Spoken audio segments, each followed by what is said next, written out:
Welcome to Donmar TV News Channel. Magandang umaga sa inyong lahat. It's 6 o'clock in the morning here in the Philippines, and magandang umaga, magandang hapon, magandang gabi sa lahat ng mga heroes natin, ng mga OFWs. Hello, hi, shout out sa lahat ng OFWs at sa mga audience ko dito sa Pilipinas. Hi, hello, good morning, good morning, good morning. Okay, guys, pag-uusapan natin matindi itong ating balita ngayon. Grabe. Itong si Presidente Bongbong Marcos, may ipapakita ako sa inyong video update kung ano ang nangyari doon sa Abra. Nung bumisita siya doon, no? Nag-vlog itong si Presidente Bongbong Marcos. Ipapakita natin yan. Pangalawa nating pag-uusapan, guys, matindi ito. Itong si Juliana, no? Yang nanalo ng Miss Q&A, di ba? Sa Showtime, in-unfriend siya ng Showtime. Hindi na siya kasali. Bakit? Yan ang ating itatalakay, guys. Connected ito. Kasalanan ba ito ni Presidente Bongbong Marcos? In-unfriend siya ng Showtime? Okay, malalaman natin yan mamaya. Okay, malalaman natin yan. Pero bago natin itatalakay ating matinding topic natin ngayon, guys, please i-like at i-share itong video na ito para kakalat ito sa taong bayan ang totoong balita tungkol sa mga issue na ito, okay? Sabay-sabay tayong mag-like at share. Ready? 1, 2, 3, go! Okay, naka-like and share na? Very good. At itong page natin sa Facebook, no? I-follow nyo yan, Donmar TV. Ayan, nasa taas. I-follow nyo ang page. Ready? 1, 2, 3, go! Okay, importanteng makafollow kayo sa page ko, Donmar TV, para lagi kayong updated sa mga balita natin. Okay? Punta tayo dito. May ipapakita akong video sa inyo tungkol nga dito kay Presidente Bongbong Marcos noong pumunta siya sa yung nabiktima ng lindol sa Abra. Okay? Panoorin natin at mag-react tayo dito. Yan, grabe.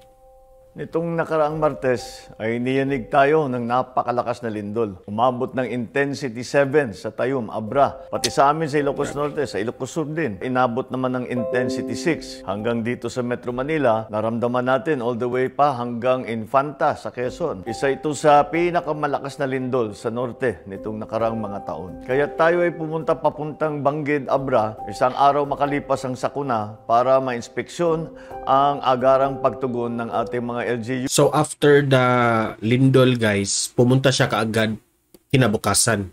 At National Aid. At nakita ko nga sa guys, sa balita, no, ang daming mga generator kasi walang kuryente doon ngayon. Pinamimigay ni Presidente Bongbong Marcos, grabe, nakakilabot. Binigay niya lahat yung mga kailangan ng doon sa Abra ng mga biktima. Especially yung generators, no? Yung kung wala kayong kurente, diesel ang ilagay nyo, binigayan lahat ni Presidente Bongbong Marcos doon. Ang dami. Grabe, believe talaga ako.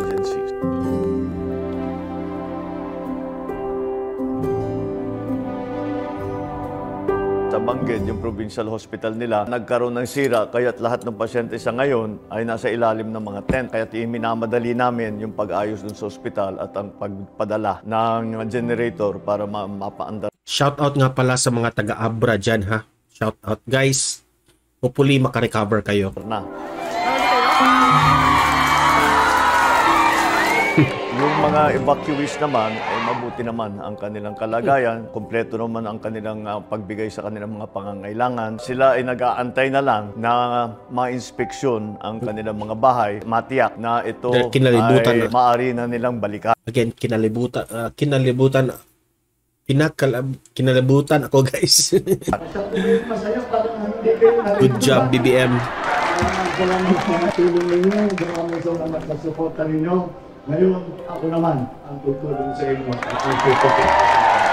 Ayan, ha. Klarong-klaro. Sabi niya,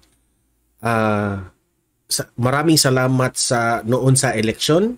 na sinuportahan nyo ako, ngayon ako na naman ang tutulong sa inyo. Grabe. Again, i-repeat natin yan ha. Ngayon, ako naman ang tutulong. Again. Kung kayo masaya, parang hindi kayo narindol ah. Salamat sa tulong ninyo. Maraming salamat sa suporta ninyo. Ngayon, ako naman ang tutulong sa inyo. Grabe.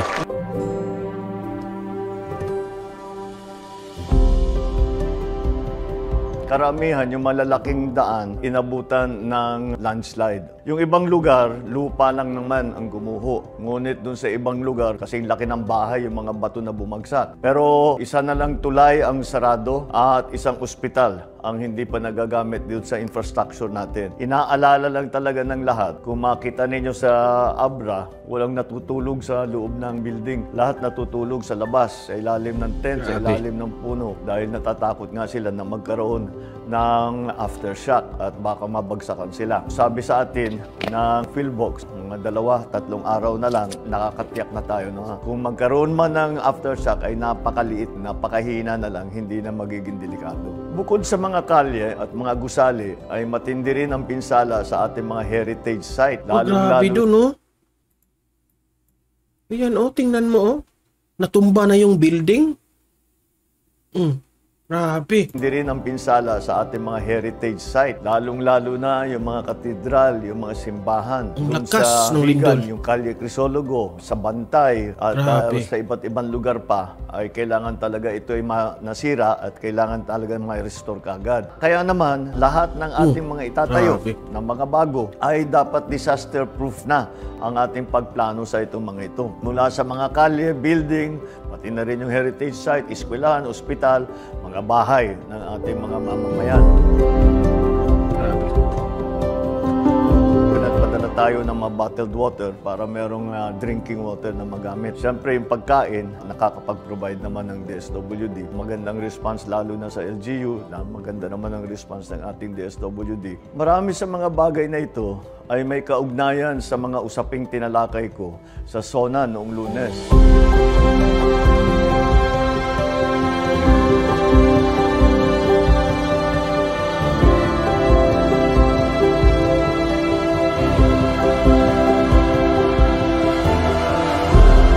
Sa DSWD ang mabilis na pagtugon sa pangangailangan ng mga biktima ng kalamidad at mga iba't ibang krisis. Ang mga field office nila ay inatasan na maagang maglagak ng family food packs at non-food essentials sa mga LGU, bago pa man manalasa ang anumang kalamidad. Marami rin tayong mga pribadong individual na kusang nagpadala kaagad ng tulong. Mga nagpadala ng bigas, mga nagpadala ng tubig, mga nagbigay ng mga generator para ipamigay Yan yung sinabi ko kanina ha, mga generators ang dami. natin habang wala pang kuryente. Maraming salamat sa inyo. Lahat po yan ay nagamit na ng ating mga naging biktima nitong napakalakas na lindol na ito. Pero Thank you po, Mr. President. mas marami rin tayong maihahanda na sibilyan para sa mga ganitong disaster response sa pamamagitan ng ROTC program. Dahil hindi lang naman national defense ang tinuturo sa kanila, kundi disaster preparedness and capacity building. Para Sana matuloy itong ROTC, guys. dito nga sa tinatawag na risk-related situations na itinuturo sa kanila. Although likas na sa ating mga Pilipino ang maging matulungin, iba pa rin yung pag-may training at tamang paghahanda sa pagre-respond. Geographically, we are a disaster-prone country. Capacity building for our natural disaster resiliency is therefore a must. Investment in science and technology is imperative. Studies show that already now, many areas in the Philippines are at high risk from the rise in sea levels brought about by the increase in global temperature. We must adapt to this phenomenon with disaster-proof planning for our communities.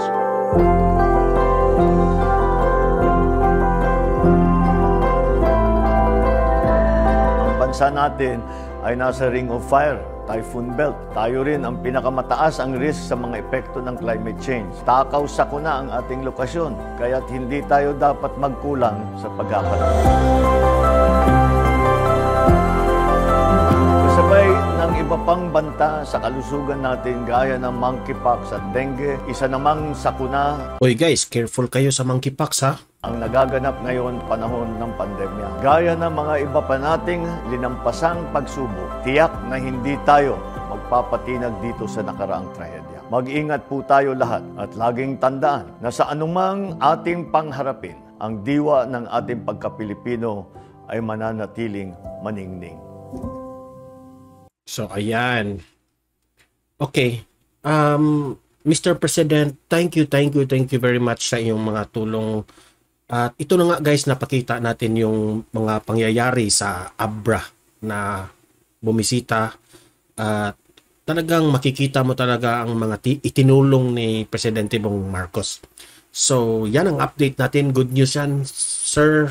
Thank you very much. Okay. Punta tayo dito.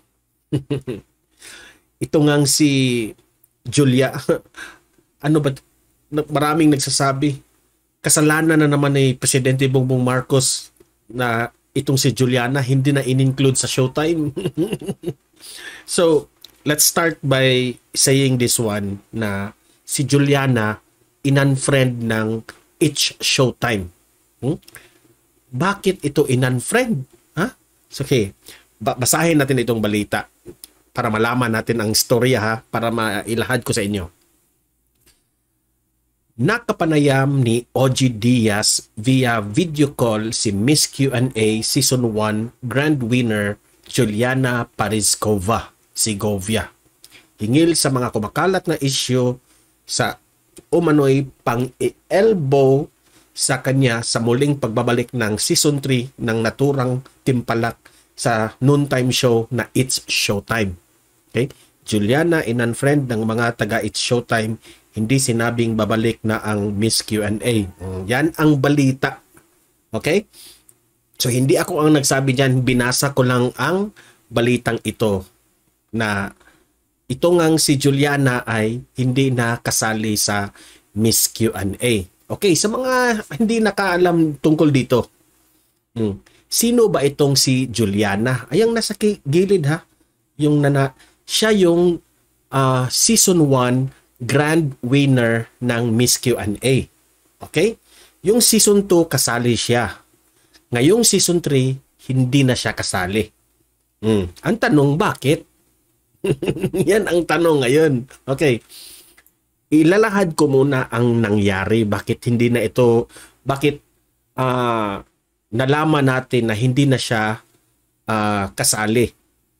So ang nangyari, napansin ng ilang mga netizens, no? Napansin ng mga tao na itong si Juliana ay wala na sa patalastas o yung teaser ng It's Showtime, ng yung ads nila ng Miss Q&A Season 3, hindi na siya included.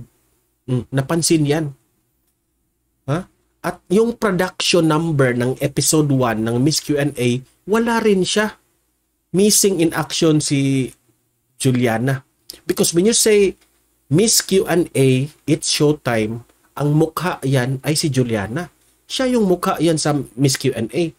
Very, ano yan, kasi grand winner nga yan sa Season 1 eh. Maraming nakaalam na siya yung una, original na winner. Pero ngayon, hindi na siya included. Ngayon, ayon kay Juliana, no, siya, ayon sa kanya, some of the staff sa Showtime, yung mga nagtatrabaho doon, in-unfriend siya. Ang tanong, bakit siya in-unfriend? In-unfriend. So, siguro sa Facebook, in-unfriend. Ano ba? Sa Twitter o sa anong social media, nakapansin siya na in-unfriend na siya ng staff. I don't know with the mga artistas with Vice Ganda kung in-unfriend ba rin siya. No? So, nalaman natin to kasi in-interview ito ni OG Diaz. No? May vlog naman yan si OG Diaz, pero nagkausap sila dito sa video call. Siguro in-interview rin ito ni OG Diaz at sabi ni Juliana, hindi siya in-inform at pinagsabihan na babalik na ang Miss Q&A, and that is season 3. Ang tanong ngayon, bakit siya ginanyan? Bakit siya ginanyan, ha? Kasi ito, sabi pa nga ni Juliana raw ay tumawag siya sa isa sa mga staff ng It's Showtime kung talagang matutuloy ba ang season 3 ng Miss Q&A. Doon niya na-confirm na matutuloy, pero hindi siya tinawagan, hindi siya pinagsabihan. So na-confirm niya na-confirm niya na hindi siya kasali. At sa mga staff doon, in-unfriend pa siya.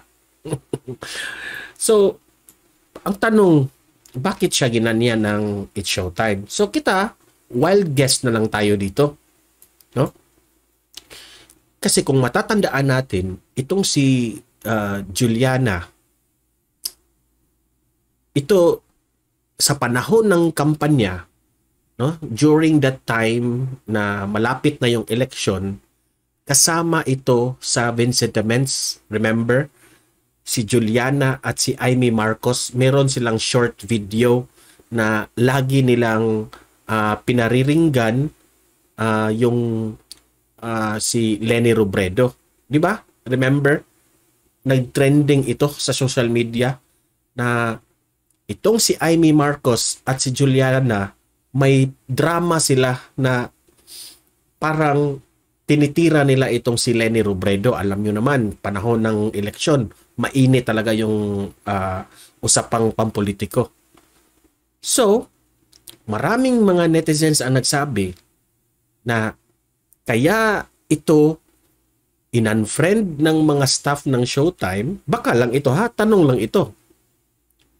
Siguro, kasi ang Showtime staff at yung ABS-CBN, obviously, sa panahon ng eleksyon, ang sinusuportahan nila ay yung mga pinklawan, mga dilawan. Diba? Obviously. So, itong si Juliana, baka siguro sumuporta ito kay Presidente Bongbong Marcos during election, kaya siya in-unfriend, kaya siya kinancel. Guess lang ito, ha? I might be correct, I might be wrong on this. Okay? So, analysis ko lang ito. Okay? So, tanong ngayon, okay? Talaga ba ang ABS-CBN nagka-cancel ng kanilang mga talent? Tanong ko lang yan. Kasalanan na naman ito kay Presidente Bongbong Marcos. Okay? So, ganito. Kapag kinancel ito o tinanggal ito sa It's Showtime si Juliana sa kadahilanan na sumuporta kay Presidente Bongbong Marcos, masasabi ko talagang itong ABS-CBN ay hindi talaga professional na ang pagdala nila sa kanilang mga talent. Diba? Like what happened to Tony Gonzaga. So, if hindi naman tayo, I don't know behind the reason bakit siya hindi nakasali sa It's Showtime, no? Pero lang ito. Pero yung reason ng Showtime na kaya nga sumuporta siya si Juliana, si PBBM, hindi professional itong ABS-CBN. Talagang totoo yung mga sinasabi ng iba na itong ABS-CBN ay may cancel culture. Diba? So, kawawa si Juliana. Hanap buhay niya yan, ha? Kasali siya ng Showtime. She was very popular at that time sa Miss Q&A. She was the first ever grand champion winner ng Miss Q&A. Ang mukha ng Miss Q&A ng Showtime ay si Juliana. Ngayon, hindi na siya kasali. Ang tanong ngayon, tama lang ba ang ginagawa ng Showtime? Ng It's Showtime? Okay? So, tama ba ito na tinanggal siya? Tinanggal ba o hindi na siya sinali? So, anong masasabi niyo dyan? Mag-comment, mag-react kayo kung anong masasabi niyo sa ABS-CBN It's Showtime sa pangyayaring ito. Ito ba'y dahil kay Presidente Bongbong Marcos na sumuporta itong si Juliana? Ito ba'y dahil kay Amy Marcos na magkasama sila sa mga short videos ni Daryl Yap sa Pensentiments? Di ba? So, wild guess lang tayo dito. Bakit mismo itong si Juliana, as of now, no, nagtataka ito, bakit hindi na siya sinali ng It's Showtime? So, guys, i-comment dyan, babasahin natin yan. Kung ano, sa palagay nyo ang nangyari. Libre kayong mag-analyze, libre kayong mag-comment, mag-react tungkol sa issue na ito. Okay? Babasahin natin yan. Okay? So, hope you like this video. Don't forget, itong video na ito, i-like at i-share para kakalat ito sa taong bayan. Marami ang makaalam tungkol sa issue na ito. Okay? And don't forget, itong page na ito, i-follow nyo itong page or subscribe na rin, no, sa aking YouTube para lagi kayong updated dito sa ating mga balita tungkol kay Presidente Bongbong Marcos. Okay? So guys, mahalin natin ang Pilipinas, patuloy nating ipaglaban itong ating presidente na si Bongbong Marcos. Okay? So, see you in my next video. Happy Monday sa lahat. God bless everyone.